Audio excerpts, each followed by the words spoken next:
today I am here to share a lovely experience with all of you. During the life skill workshops conducted at my school, Chitrakoota, I came across this thought. The belief you have in the beginning of the journey defines your journey. This thought struck my mind. I thought of it for hours together. I thought, maybe by implementing this thought in myself, I might be able to bring a change in my life.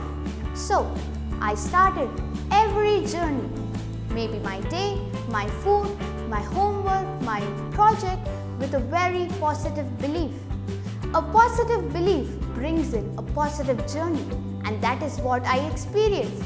I experienced a very positive and enjoyable journey.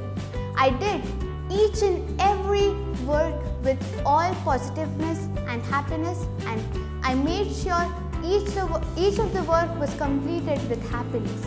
The day went very well.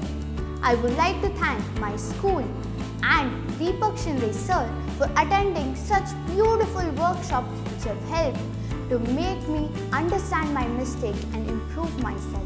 Thank you.